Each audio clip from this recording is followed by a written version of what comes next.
Well, the clocks have gone back on the weekend, so the dark nights are coming in now. It gets dark at about 5 o'clock, gets light at about 6, but that's about 13 hours of darkness. In the height of the winter it's nearer to 15, because it gets dark at about 4:30 and doesn't get light till about 8 o'clock. So if you're serious about going through a winter's fishing, I thought I'd give you my top tips for surviving the winter. And I've done quite a few myself over the years, and I still go out in the winter now, and I've made all the mistakes like most people. Once you've made them once, you don't ever make them again. So anyway, I'll pass you on my top tips. The first one is get yourself a really good sleeping bag. Forget your 3 season or your 4 season sleeping bags. They're all right in the summer, late spring and early autumn. In the winter, they're a waste of time. You'll find you will be cold. Get yourself a proper job 5 season sleeping bag. This particular one here, like most of them, takes a inner lining, which I've just put in now. I normally put the lining in once it starts getting below 10 at night. I put the inner lining in, and I take it back out again in the spring once it gets up above about 10 degrees. But most really good sleeping bags, that's the system they work. They have an inner and an outer lining which you can take out. And I'd recommend, although they're very bulky, I'd recommend anybody getting one. And there's plenty of makes on the market. Just make sure it is 5 season rated. And as I said, most of them, they either toggle in and out, and taking the inner lining out is just a matter of undoing a few zips and a couple of toggles at the bottom. And that extra padding just helps you get a really comfortable night's sleep. It's well worth having. As you can see, they actually come where you can have the fleece on the inside. I can turn that over and I can have fleece on the inside if I wanted to, or I can have peach skin. I usually choose to have the peach skin because I just find it with wearing clothes that it's easier to move in the bag, you're less constricted. But that's just my personal opinion. And also you'll notice on here as well, it's got a flap on there. A lot of people can't stand the flap over their face, and I've got to be honest, in the summer neither can I. But in the winter I find it's a lot different. It is very, very cold, and it's very handy, even when you've got hoodies on or hats on, to be able to flop that over your face in extreme weather. My next tip for you is to get yourself a ground sheet, if you haven't already got one, because those lovely nice grassy dry swims or wood chip swims that you've been fishing in the summer turn into mud baths during the winter, and it's not very nice putting all your gear down in puddles and mud. Get yourself a nice ground sheet. They don't cost a great deal, and not only does it keep your equipment nice and dry, but also it helps to stop the cold coming up through the ground. I tend to most of the time fish with one all year round, unless I'm fishing on staging, but it's certainly worthwhile, if you don't, getting one for the winter. And if you can afford it, either get yourself a bivvy with a door if you haven't got one, or get yourself at least an overwrap with a door. I've spent winters myself under umbrella style systems, open fronted, and while it might look ultra cold, it's not particularly good when the frost's coming down and when the winds change direction and the rain's blowing in at you. You don't have to keep the door zipped down, leave it open most of the time. That's what I do. I roll it up so it's out the way, so I can see out and still keep an eye on the water. but it is a nice luxury to be able to just put that door down. It all aids to being comfortable, and the secret to fishing through the winter is to be comfortable, because if you're not, you won't want to go out again, I quite assure you. And of course you want to get yourself a good suit. Every manufacturer makes them now, more or less, every fishing tackle manufacturer. And what you want to look out for in it is that they all claim they go down to about -20 and so forth, but the reason why I use this particular one, ignore the make of it, I'm not advocating anybody's make, is it just fits me, which i.e. means it's the right length in the leg, there's plenty of room under the crutch here, because when you're sitting down there's nothing worse than getting one that rides up and cuts into you all the time. Also on here, the shoulder straps, I've got adjustment on the shoulder straps, they're comfortably loose. I don't want them so loose that they'll fall off, but I don't want them the same thing that when I'm sitting down they're pulling into you all the time, because it becomes really uncomfortable.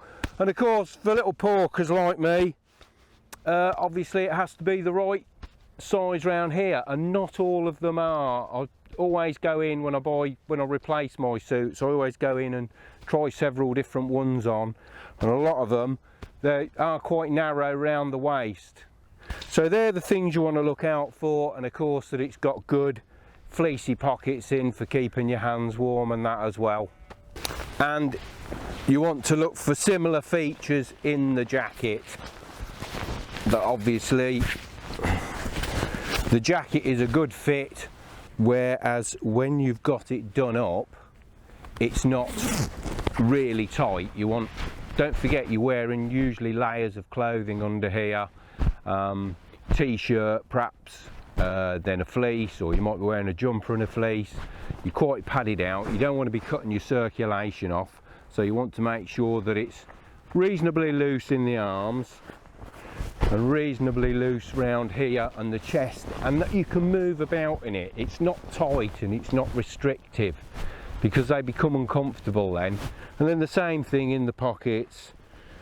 This particular one, most of them have, all the ones I've certainly had in the past have got fleece lined pockets in there, hand warming pockets as they call them, and of course somewhere for your keys or mobile phone, and of course a good hood with it as well, because there are times when you want to put that hood up, especially if you're just dashing out of the bivvy in the dead of night and you're throwing the jacket on loose and it's teeming it down with rain. You know, you just want to be able to flick that hood up, keep that rain off of you, because what you don't want to do, it's not like the summer where you can dry out. When you get back in there, you don't want to be getting back in soaking wet. And of course you want suitable footwear. Trainers are alright, modern day trainers in the summer, they're pretty good and you can get by with them, but once you get into the winter and it starts getting muddy and wet, frosty, cold, once again they're a waste of time. You really want suitable footwear, because if you haven't got it, your feet will get cold, you will be absolutely miserable, and all you'll probably want to do is get in your sleeping bag, quite frankly, and stay in there because it's warmer, and you won't actually be fishing properly. If you are able to fish a venue where you can stay on reasonably dry land and you don't have to enter the water to net your fish, then I'd advocate getting a decent pair of boots. Once again, there's lots of manufacturers make them. You just go and choose a pair that the style and the fit suits you, is the best advice I can give you. If unfortunately you have to at least paddle into water on the venue you fish to net your fish, you need to get yourself some Wellington type boots, obviously, that at least come up to about here and are waterproof. You want to have a good look around for some of those and find something that is a little bit fleece lined and will keep your feet warm. I wouldn't recommend neoprene lined Wellingtons. You'll see there's lots of makes on the market of those, and they they advertise and they say about how warm they are, and whilst they are warm while you're walking about, the problem with neoprene is as soon as you sit down and stop generating heat, neoprene goes very cold and your feet will get cold in them. They're not particularly good for that sort of thing. But if you're a fly fisherman wandering around the lake, or a shooter and you're walking around a shoot, they're great. I've bought them before, I've worn them before, and they are really nice for that sort of thing. But for sitting in a bivvy, no, forget it, because you'll be getting out every now and again and you'll be going for a walk around the lake just to try and warm your feet up. And one of the other things you want to perhaps consider, and I actually keep these in the car all year round, same as I do a first aid kit, because you never know what's going to happen. But these are all spare clothes that I keep in the car. And whilst it's once again not so important in the summer, in the winter sometimes you can fall in, sometimes you get caught out in the rain to go out and get a fish, you get soaked through. For one reason or another, you can just be cold anyway, and I keep all spare clothing in here. So I have t-shirts, I have spare fleece leggings, spare fleece top, socks, underpants, so if I do get soaked through I can get changed. It's a tip well worth considering. Leave it in the car, you know, it barely takes up any room at all, but it's always great to be able to go and get those things should you get wet and cold. As I've already said, the nights are really long now. Tonight, for example, will be 13 hours of darkness. That's a long time to be sitting in your bivvy twiddling your thumbs waiting for a bite. And I know that this day and age you've got tablets and mobile phones, so you can call people and you can look stuff up if you're lucky enough to be on a venue where you can get a signal, for example. But you need to consider lighting, and a good head torch first and foremost, because you need to go out and net your fish. And anybody that normally fishes in the does nights fishing usually has one of these anyway. You can get the type that clips to your cap, you can get this type that's a headband. Doesn't matter as long as it throws a good spread of light and a good narrow beam as well, like this particular model does.